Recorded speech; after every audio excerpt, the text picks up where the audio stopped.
Alors. Donc, pour les questions, on n'a pas de main levée, sauf erreur de notre part, à ce moment présent. Ah, si, on a une main levée. Hop. Alors, on va vous débloquer votre micro si jamais on l'avait bloqué. C'est bon, vous pouvez prendre la parole. Madame Abbas. Abbas, centre hospitalier de Dax.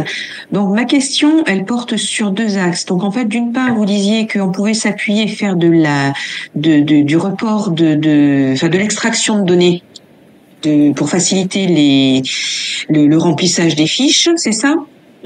Tout à fait. Est-ce que donc nous, on a un établissement où on n'est pas informatisé, on n'a pas de DPI. On rentre dans une phase intense de déploiement du DPI, donc ça va nous mobiliser énormément. Est-ce que vous avez évalué pour des établissements comme le nôtre le temps que représente un remplissage de fiches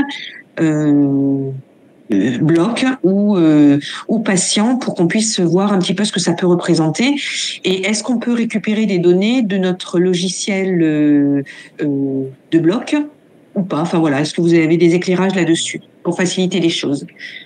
Ok. Merci. Je vais prendre la parole. Donc on a un retour important sur ces démarches. Moi j'ai accompagné une vingtaine de parents en âge depuis une dizaine d'années. C'est une question qui est habituelle, c'est normal. Dans tous les cas, on sait faire un mode soit 100% manuel, soit 100% informatique, soit hybride. Ça veut dire que si vous n'avez pas tout qui est dans l'informatique, on sait faire un mode mixte, et donc que tout ce qui est présent et fiable, vous puissiez le prendre pour limiter la charge. Dans un cas d'un format 100% manuel, si c'est les mêmes personnes qui le font, rapidement le temps par patient va être réduit. Sur les blocs, vous avez vu, on a peu de champs. Et en fait, quand on regarde le recueil PEROC que vous avez déjà, entre la checklist, les éléments de traçabilité, je ne vais pas dire que c'est insensible, mais on va être sur un temps cumulé d'1 minute par patient, vous n'allez pas vraiment le voir. Le seul risque, c'est que si vous faites du recueil papier en salle et qu'après il faut ressaisir, vous rajoutez une limite de ressaisie. Sur les champs UK, où il y a plus de données attendues, ce qui est intéressant, c'est que le temps est découpé en deux phases, ce qui est de la programmation et de la réalisation. Donc peut-être au cumul, sur les personnes qui le font souvent, on va être sur un temps de saisie autour de 2 minutes par patient. C'est découpé et voilà. Après, là on essaie d'être convaincant, c'est que la démarche est pour vous, les livrables sont des éléments qui vous permettent d'avoir une photo de votre organisation à un instant clé, de pouvoir travailler autour de cette photo-là pour définir des plans d'action, et c'est dans le message un investissement de votre part, de passer du temps pour avoir des outils qui vont vous permettre à progresser dans vos pratiques. Vous avez dit 10 minutes, c'est ça? Non, 2 minutes. 2 minutes maximum pour l'UCA en tant que... Sur l'UCA, hein? Oui, sur l'UCA. Après, il faut le ramener à la durée de prise en charge patient et de se dire que c'est des temps qui peuvent être découpés. Ça n'a pas de valeur de dire un chiffre, à mon sens. Moi, l'invitation que j'aurais toujours, c'est de dire venez en formation, on va faire un temps pratique, on va faire un temps de saisie de ces informations-là sur les faux patients. Vous allez vivre l'expérience et là, vous saurez juger de la charge de travail. Sachant que, par contre, vous n'aurez pas passé la phase d'apprentissage, c'est-à-dire que les 5-10 premiers patients, vous allez peut-être mettre 3 minutes parce que vous allez vous reposer des questions et après, là, vous allez aller beaucoup plus vite parce que vous serez habitué à faire. Mais dans tous les cas, l'invitation, c'est de se dire venez aux formations de recueil. Avant de vous positionner sur votre participation effective à la démarche, ça vous rassurera. Et puis, vous serez aussi témoin du niveau d'accompagnement. C'est le premier exemple de notre accompagnement, c'est ces formations de recueil. Donc, voilà, venez vivre l'expérience au moins sur ces plans-là avec nous. Et après, on réfléchira à la meilleure manière pour que ça soit un effort le plus faible possible chez vous. Merci beaucoup. Merci beaucoup. Nous avons une question de Monsieur Boukoucha. Oui, c'est là. Bonjour, docteur Lafont. Une question, juste une curiosité plutôt, sur un des exemples de fiches que vous avez donné, celle de l'UCA, il y a la filière chimiothérapie. Est-ce que vous pouvez... Alors, j'explique. Tout à fait. En fait, l'important, c'est de regarder toutes les activités qui se déroulent. Alors, si je prends l'exemple de l'UCA, on va regarder toutes les activités qui se déroulent en UCA, même des activités qui seraient en dehors de l'autorisation ou en dehors de la pertinence de ce lieu. Pourquoi? Alors, c'est pas du tout une situation de contrôle, c'est dans l'idée de se dire, pour que vous ayez une photo la plus réaliste, représentative de votre réalité de terrain, il faut bien prendre tout ce qui se passe en termes d'activité. Parce que quand on va observer à côté de l'activité, par exemple des ressources humaines ou des ressources en vie, si on a des établissements qui vont accueillir des activités un peu tierces, il faut que ça soit visible. L'exemple le plus classique, c'est sur les établissements de petite taille. Il n'y a pas une vraie séparation de l'UCA et des unités de médecine ambulatoire. On a un certain nombre d'établissements petits qui conservent les deux activités, mais qui sont sur des ressources flexibles en termes de place. Ils vont avoir des places communes aux deux activités selon les jours et qui parfois également sont sur des équipes soignantes communes. Donc la seule manière d'avoir une visibilité réelle de l'organisation, c'est de prendre l'intégralité des activités et l'intégralité des ressources. Par contre, dans les analyses, on vous fait justement cibler de quelle filière appartient le patient pour que les analyses détaillées par flux ou que les analyses détaillées sur les bonnes pratiques de prise en charge, après on va les zoomer sur ce qu'on a appelé la filière classique. Je vous ai dit au début, on regarde la filière classique qui est la filière chirurgie-endoscopie, sur laquelle il y aura des analyses spécifiques, mais il faut qu'on ait un contexte global et surtout ne pas avoir une vue biaisée sur l'occupation des ressources humaines et des ressources classes. Alors, je complète, j'anticipe une autre question. Sur les blocs, c'est la même chose. On va étendre le périmètre à toute l'activité bloc. Donc, bien évidemment, pas que les patients ambulatoires. Mais au-delà de ça, si dans les blocs, vous avez de l'activité qui pourrait être plus pertinente sur les plateaux de soins externes, on va quand même l'observer parce que ça va mobiliser des équipes et des salles opératoires. On sait qu'encore, on a des petits établissements où en fait l'infrastructure bloc est la plus adaptée pour ces petits gestes à l'heure actuelle des architectures. Donc on aura toujours ce message-là de se dire collectez bien l'ensemble de votre activité, même des activités marginales, et ça pourrait être votre plan d'action par la suite de les déplacer dans des lieux plus pertinents.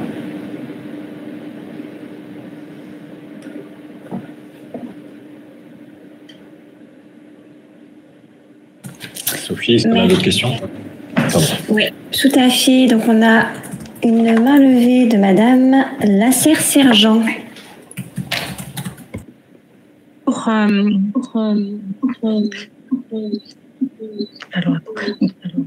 Bonjour, donc j'interviens pour le centre hospitalier de Mont-de-Marsan.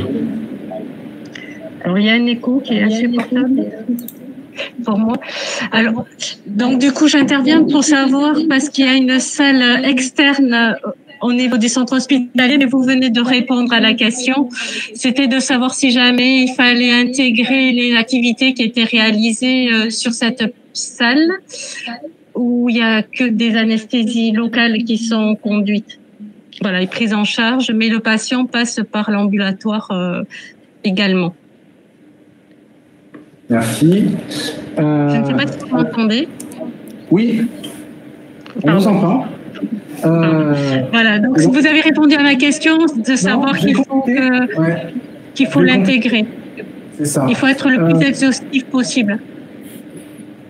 Alors, ce que je vais préciser, généralement, ce qu'on va vous recommander, c'est que par exemple, une salle externe qui serait au sein d'un plateau médicothèque d'une dizaine de salles, il faut l'intégrer. Par contre, une salle externe qui est toute seule dans son coin avec des équipes dédiées, ne le mettez pas dans le parangonnage, ne faites pas l'étude pour quelque chose qui n'est pas la cible prioritaire. Pareillement, si vous avez sur l'ambulatoire une pratique un peu à la marge aujourd'hui d'avoir 2 places d'ambulatoire qui ne sont pas dans l'unité autorisée parce qu'elles sont rattachées à la pédiatrie, ne faites pas un parangonnage spécifique sur ces 2 places près d'un service HC. Mais c'est très bien votre question, comme les précédentes, parce que justement, ces réponses qu'on vous fait aujourd'hui, qui au final vont être sur des cas assez précis, c'est aussi lieu des formations de septembre, de reconfirmer votre périmètre, et des moments vous allez me dire est-ce que mon PTI, est-ce que mon plateau technique interventionnel, je le mets dedans, sachant que j'ai une présence anesthésiste qui est importante. Et ben, on échangera avec vous pour comprendre mieux votre contexte et vous laisser décider si oui ou non vous le mettez dedans. Dans tous les cas, je dirais tout périmètre qui n'est pas minoritaire et sur lequel vous souhaitez avoir une vision de l'organisation, incluez-le dans le périmètre. Voilà. Et sachant que ça va pas s'amalgamer, si vous avez 2 plateaux médicothèques, chacun aura sa fiche de restitution séparée. Vous pourrez observer les organisations des uns et des autres. J'espère que j'ai répondu à votre question. Oui, et du coup, ça ouvre une autre question. Ça, voilà. En fait, il y a un centre hospitalier de Mont-de-Marsan qui porte un GCS. Il y a une équipe chirurgicale qui intervient sur le bloc opératoire du GCS. Donc, faudra-t-il compléter une fiche sur le bloc opératoire ou pas? Mais peut-être que ça sera repris, cette spécificité, lors de la formation du mois de septembre, comme vous l'avez indiqué. Alors, mais c'est bien, ça me permet de continuer à compléter. Donc, dans les formations, on va répondre à ces cas particuliers. Et généralement, ce qui se passe, nous, on va avoir, pour l'UCA et pour l'ambulatoire, donc on présume à peu près 80 formations à assumer. Donc, l'idée, c'est que, également, nous, on va tenir une foire aux questions. C'est-à-dire qu'on va répondre aux 5-10 premières formations à un certain nombre de questions, les questions qui reviennent souvent. On va les mettre dans une foire aux questions qu'on vous partagera. C'est-à-dire qu'on a dit, une fois que vous êtes inscrit à la mailing list, on va vous donner un certain nombre d'informations. On vous donnera par cette mailing list les consignes pour se connecter à la plateforme dédiée au recueil, avec des identifiants mots de passe. Et dans cette plateforme-là, vous allez avoir un certain nombre de ressources, des guides d'utilisation, des capsules vidéo, et des foires aux questions qui vont déjà vous apporter par écrit des questions. Et derrière, vous aurez la hotline. C'est-à-dire que si pendant la formation, vous avez oublié de poser une question, que vous ne la trouvez pas dans la foire aux questions, vous pouvez contacter la hotline qui n'est pas uniquement une hotline technique. Je le rappelle, une hotline méthodologique. Donc si vous vous dites, on se pose encore des questions sur oui ou non, est-ce qu'on a plus périmètre, comment on peut gérer ces praticiens qui sont à cheval sur plusieurs établissements, et voilà, et ben, on pourrait solliciter l'hotline, on vous répondra. Alors, c'est une sollicitation par email. Souvent, on vous apporte une première réponse par mail si elle est simple, et si elle n'est pas simple, on vous propose un entretien téléphonique. Il ne faut pas avoir peur d'être en face d'un chatbot, hein, c'est pas le cas. C'est des vrais gens qui connaissent le sujet, qui sont derrière la boîte mail. Nous, l'intérêt pour nous, c'est que vous avez une unique adresse email qui arrive sur une boîte mail partagée, où nous, on est sur ce dispositif-là. Au final, on va être quasiment 6 collaborateurs à pouvoir être mobilisables pour vous donner toujours des réponses dans des délais courts. Voilà. Merci beaucoup. Merci à vous. Donc on va prendre ensuite les questions écrites. Donc nous avons 2 questions du CHU de Poitiers. Est-ce que la cause de l'annulation est prévue dans l'analyse ? Et la deuxième question, mais je pense que du coup on y a répondu, c'est avez-vous estimé le temps de remplissage du recueil par patient secteur? Aurons-nous des moyens humains à disposition? Alors, sur donc la question du CHU de Poitiers sur les motifs d'annulation, très clairement, c'est-à-dire que les annulations on pourra aussi poser des questions côté bloc si on souhaite, mais avec le groupe de travail, mais côté UCA où ça a toujours été un point de vigilance dès le départ des premières campagnes de parents-donnage. On prend les motifs. En général, on prend des grandes catégories de motifs sur 3 types de motifs. Est-ce que c'est une raison médicale, c'est-à-dire un état patient dont il ne peut pas faire autrement, c'est-à-dire que le patient a une situation, un autre événement médical qui vient d'arriver 2 jours avant sa prise en charge et par conséquent, il n'est pas possible de l'opérer. On va avoir un événement patient, un motif patient, c'est-à-dire que c'est plutôt un problème d'organisation du patient.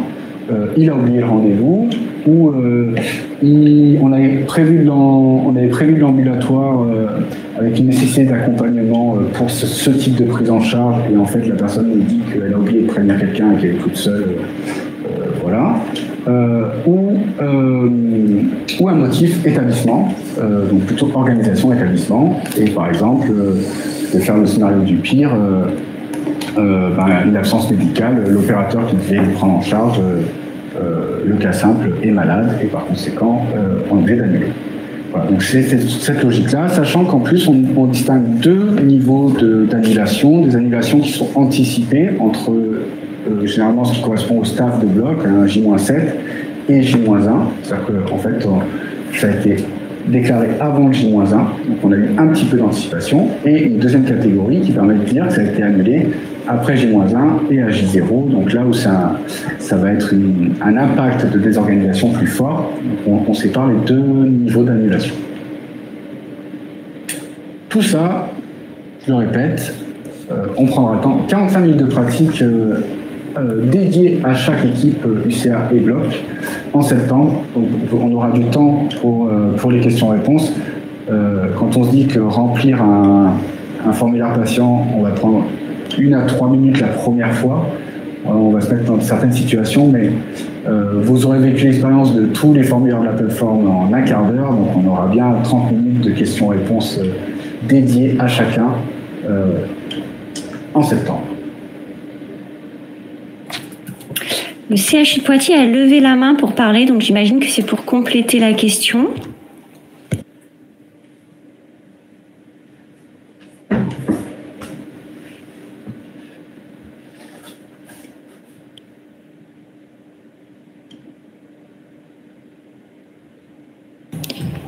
C'est que finalement vous n'avez pas besoin de compléter, ou c'est que vous avez un problème technique?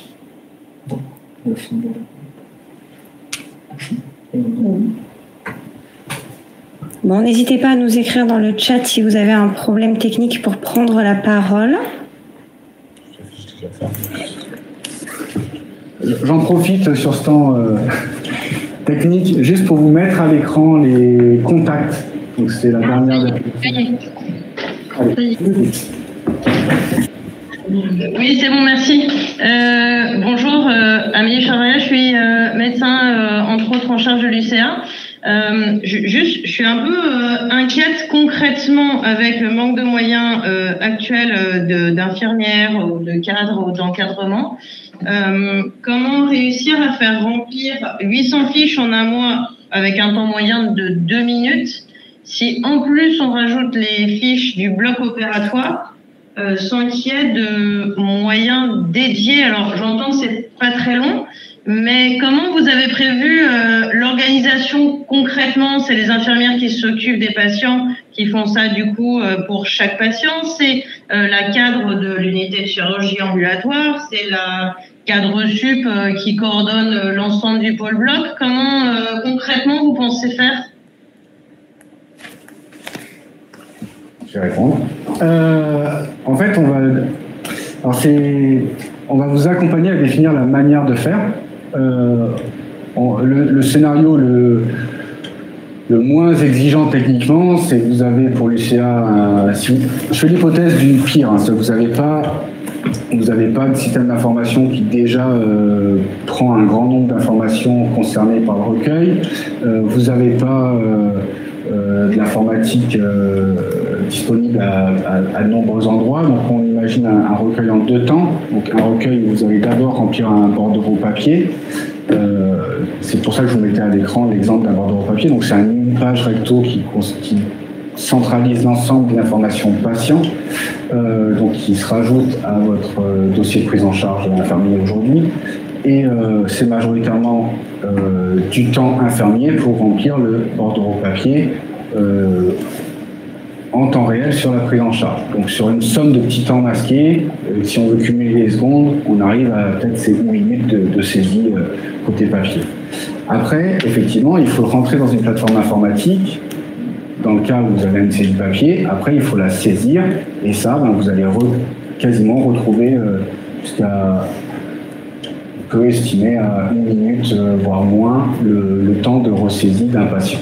Donc vous allez avoir, oui, au total de la période, peut-être jusqu'à 800 minutes ou un peu moins, de temps quasiment administratif, de ressaisie de bordereau papier, comme pour une enquête de qualité qui serait faite côté papier.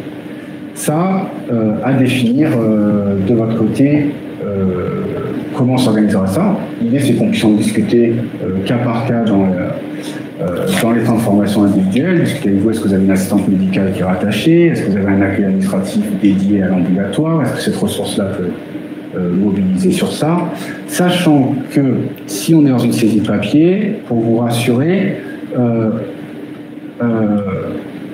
vous pouvez avoir un peu de rab dans le rattrapage de la saisie. Ça veut dire que si au bout des 4 semaines, vous n'êtes pas bon à l'instant T, de continuer à finir votre saisie dans la semaine qui suit, voire même les 15 jours, ce n'est pas un problème.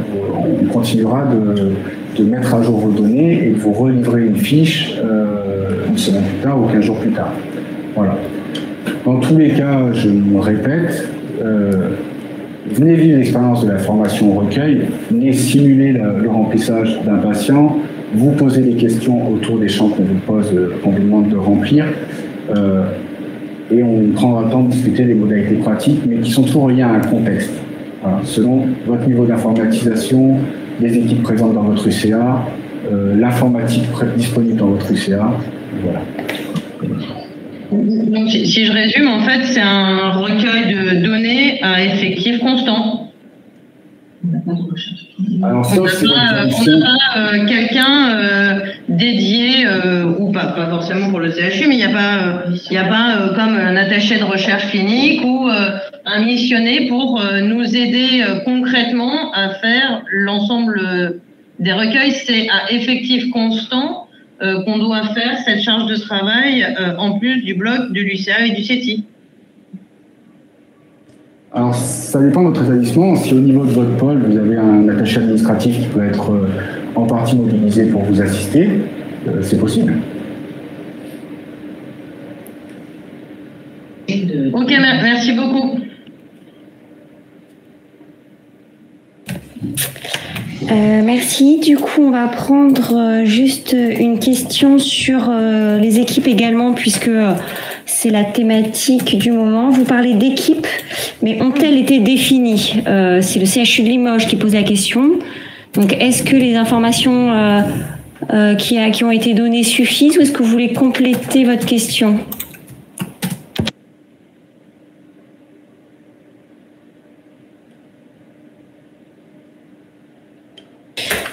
N'hésitez pas en tout cas si vous n'avez pas obtenu toutes vos réponses. Peut-être également une petite question. Pardon, oui. Peut-être juste répéter ce qu'on appelle équipe. C'est que pour chaque bloc et UCA, si un établissement a 2 blocs opératoires géographiquement différents et avec des équipes différentes, c'est ça qu'on appelle une équipe. Après, nous, pour chacune de ces équipes, on va attendre qu'il y ait un interlocuteur privilégié, qui généralement est le cadre de la structure. Et par contre, sur les temps de formation, on demande à notre interlocuteur cadre de rassembler autour de lui quelques forces vives qui vont être acteurs dans la partie de recueil, ou quand on va parler des formations interprétation des résultats, eh ben, on va recomposer une équipe avec peut-être un petit peu de présence médicale, même sûrement de la présence médicale, le coordonnateur, mais il peut aussi avoir une représentation des filières fortes, de spécialités fortes sur le bloc ou sur l'UCA. Et puis, avec l'invitation toujours de prendre l'ensemble des parties prenantes. Donc, si vous avez des profils particuliers en UCA, si vous avez une IPA qui est présente, ben, c'est bien de l'associer. Voilà.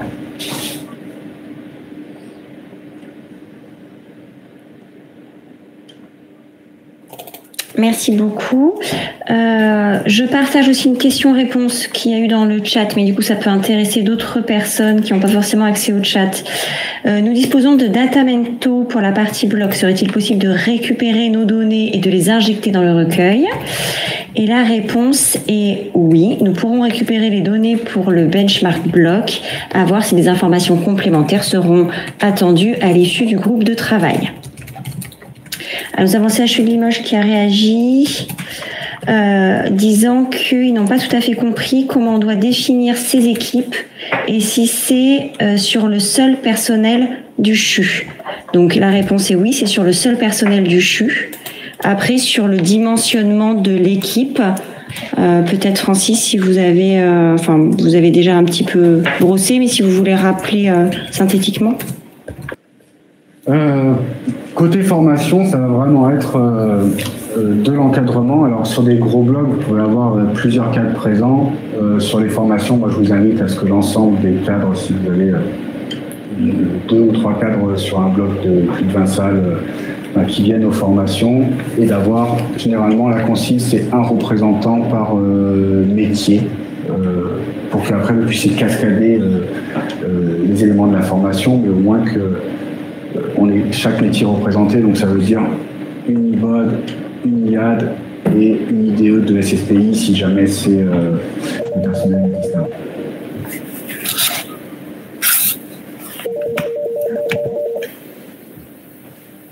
Voilà, donc généralement sur les profils plutôt, donc cadre, IBOD, IAD, IDE, SSPI pour le recueil. Et dans tous les cas, entre le recueil et les restitutions individuelles, les ateliers de formation lecture des fiches, on aura eu de nombreux contacts ensemble et les choses seront plus claires. Sachant que dans le temps de formation au recueil, si vous avez besoin d'un échange sur la structuration de la gestion du projet en interne de votre côté, on prendra ce temps-là. Voilà. Merci. On a une question sur les SMS de la veille. Sont-ils pris en compte? Oui. Alors c'est très très pratique.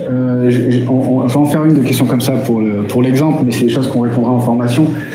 Les SMS sont effectivement pris en compte, mais dans différentes situations. Ça veut dire si c'est un SMS qui n'attend pas de réponse, qu'il n'y a pas un système de retour par choix multiple du patient, on va être dans le fait d'envoyer un message sans réponse. Sachant que la préconisation, c'est d'avoir un feedback, un retour du patient qui, à minima, accuse la bonne compréhension des consignes.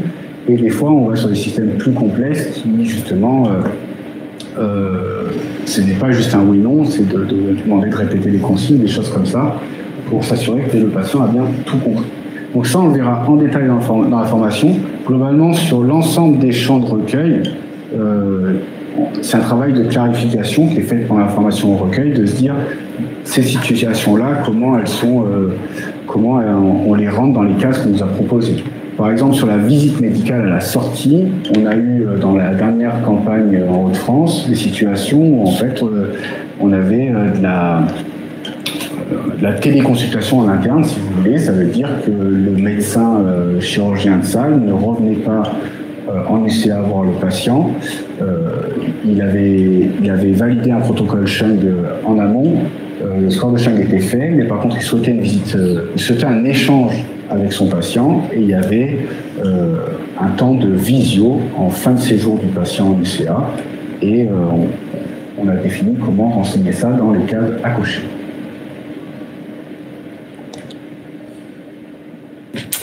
Merci beaucoup. Je termine juste sur les questions dans le chat et on reprendra les mains levées. Pourriez-vous nous parler du recueil des actes CCAM? Est-il facultatif? Alors oui, les actes CCAM sont facultatifs.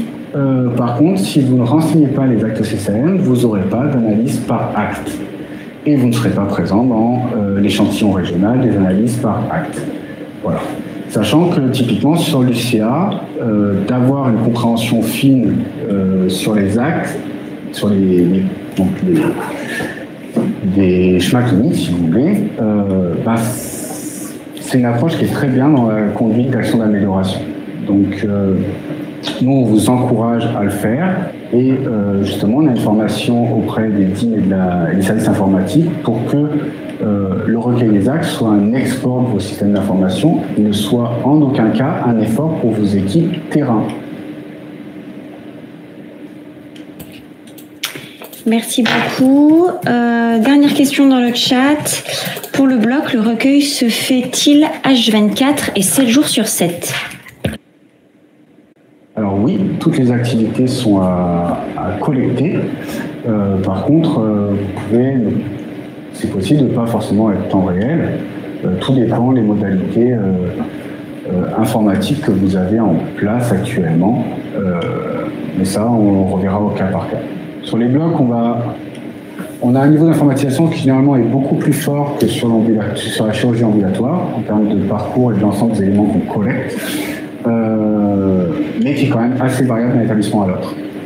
Donc, ça sera un temps particulier qu'on prendra en formation sur les blocs. On demande d'afficher le planning. Oui, voilà, on va réafficher le planning sur l'écran. Du coup, nous avons en question orale le CH de Niort. Bonjour. En fait, en octobre, nous risquons au centre hospitalier de Niort de connaître une mutation au niveau de l'ambulatoire et du bloc opératoire, puisque si le chantier est livré en temps et en heure et que tout est prêt pour qu'on s'installe, en fait, courant octobre, on va déménager et en partie, on va modifier nos organisations. Donc, je m'interroge sur le retour que vous pourrez nous faire si on fait quasiment 50-50. Un certain nombre d'analyses sont en détail par jour. Vous pourrez observer les 2 premières semaines séparées des 2 dernières semaines. J'ai pas envie de m'engager tout de suite, mais sur un cas particulier, peut-être qu'on pourra faire 2 fiches, une fiche sur 2 semaines, une autre fiche sur 2 semaines, si ça a un sens pour vous. Voilà. Dans tous les cas, on sait que c'est en fait, dans la participation au parangonnage, on sait que les situations les plus compliquées, c'est ces situations de déménagement sur une région entière. On a souvent la malchance d'avoir 1 ou 2 établissements qui ont un vrai changement architectural dans la période. C'est votre cas. Donc, voilà, je pense qu'on réfléchira ensemble à la meilleure solution qui soit facilement réalisable et qui vous soit le plus utile. Très bien, merci. Le CH Côte Basque.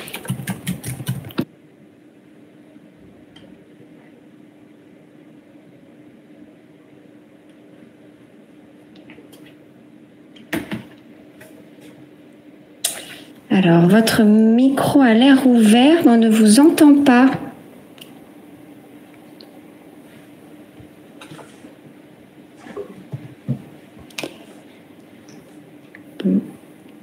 On va peut-être vous laisser régler le problème technique ou vous mettre votre question dans le chat si jamais ça ne fonctionne pas. Et en attendant, prendre Bergerac.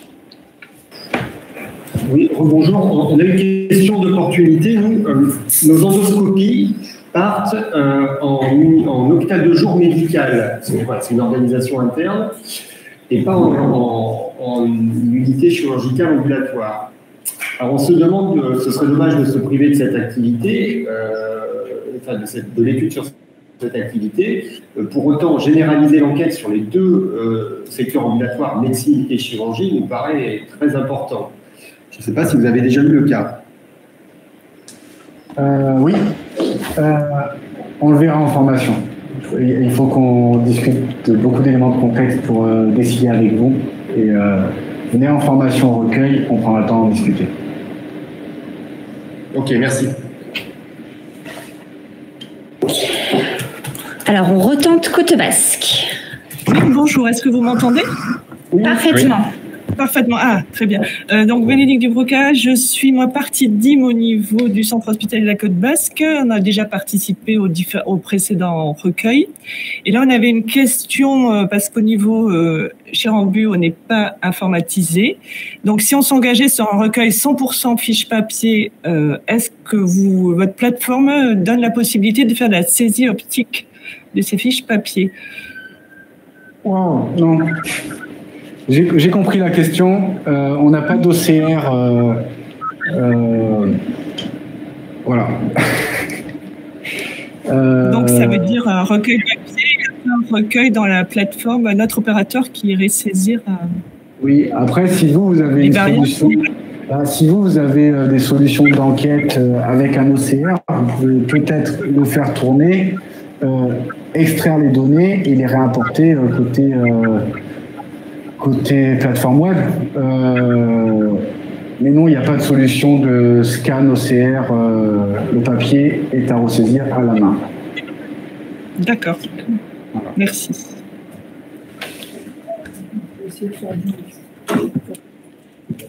Alors, normalement, nous n'avons plus de main levée ni de questions dans le chat. Est-ce que quelqu'un a des remords? Des regrets plutôt, en l'occurrence. Oui, Madame Abbas. Alors, votre micro. Le micro est fermé, oui. Non, toujours fermé, Madame Abbas.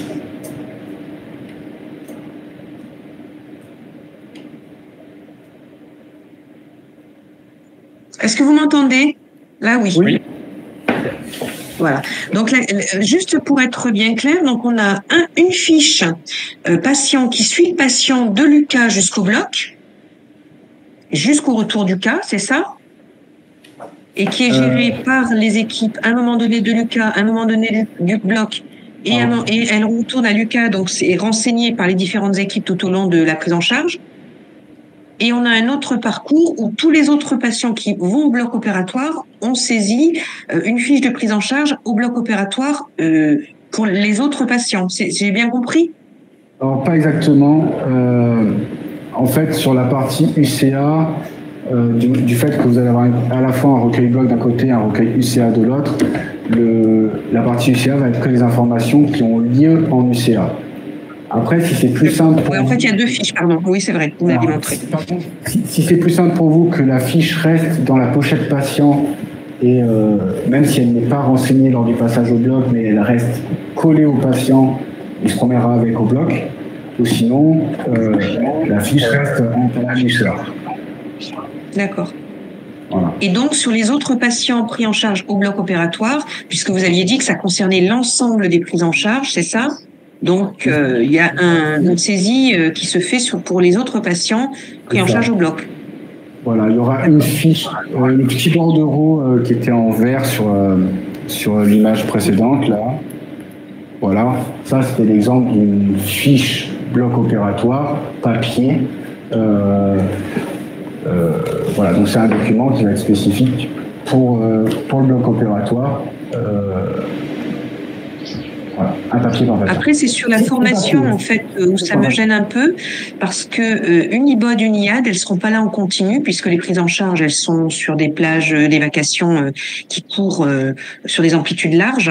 Donc, pour moi, ça me semble plus peut-être pertinent qu'il y ait une formation qui soit plus globale pour que chaque professionnel puisse se renseigner la prise en charge du patient qu'il a en salle, quoi. Enfin, c'est juste une remarque. Oui. Mais bon, vous avez de l'expérience. Non, mais c'est pour ça qu'on vous dit, on vous met à disposition une capsule vidéo de 30 minutes qui se suffit à elle-même. Le temps de pratique 45 minutes, c'est vous tenir la main pour faire l'expérience ensemble et pour avoir un temps de questions-réponses. Après, si vous voulez vous redécliner la formation à vos équipes en interne, vous pouvez leur mettre à dispo la petite vidéo de 30 minutes et vous pouvez à votre tour leur tenir la main et faire une saisie avec eux une fois pour qu'ils comprennent bien tout. Très bien, merci. Alors, nous avons une nouvelle question du CHU de Poitiers. Bonjour, désolé, encore nous. Juste une petite question. Vous savez à peu près de combien de patients on parle d'inclusion sur un mois, tous les sites confondus? Ah, tous les sites confondus? Ah ben, beaucoup.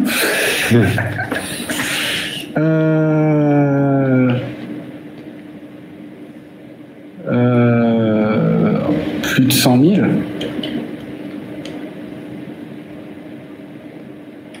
Je peux vous dire. Je crois qu'en Hauts-de-France, où on est sur une région plus petite, on avait 60 000 patients en 4 semaines. Ok, d'accord. Merci beaucoup.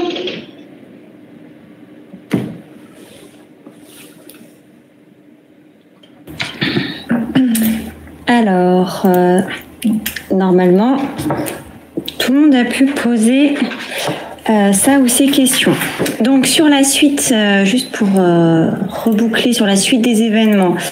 Donc comme vous l'avez vu, donc on vous envoie la présentation, l'enregistrement sera disponible également si vous voulez vous remettre les éléments en tête. Ensuite, vous pourrez vous inscrire pour les formations à compter de la semaine prochaine. Vous avez à disposition, donc vous aurez tous les liens dans le diaporama. Vous avez également les 2 adresses mail à laquelle vous pouvez écrire pour toute question à n'importe quel moment du jour ou de la nuit. Voilà, grosso modo sur la suite des opérations. Donc on ne peut que vous inciter, pour paraphraser Monsieur Raymondon, à venir vivre l'expérience de ces formations qui en valent la peine, pour ensuite vous faire une idée sur la participation effective ou pas de votre établissement en fonction de ce que vous aurez pu recueillir lors de ces formations. S'il n'y a pas d'autres... Quand recevra-t-on le diaporama? Mais dans la minute, dans l'heure peut-être, maximum. Merci beaucoup du coup à tous de vous être connectés et n'hésitez encore une fois pas pour d'autres questions. Alors juste les gens ont des regrets. Alors tous les patients du bloc opératoire programmés et non programmés doivent-ils être audités? Oui. On détaillera dans les formations. Je pense qu'on va arriver sur des questions pratiques, mais justement, n'ayez pas de regrets. On a un temps conséquent avec vous en septembre et on répondra à toutes vos questions. Voilà, le teasing ayant été fait, je vous propose d'en rester là. Encore une fois, merci pour vos connexions. Bonnes vacances à tous et bonne suite de journée et bon appétit. Au revoir. Au revoir. Au revoir.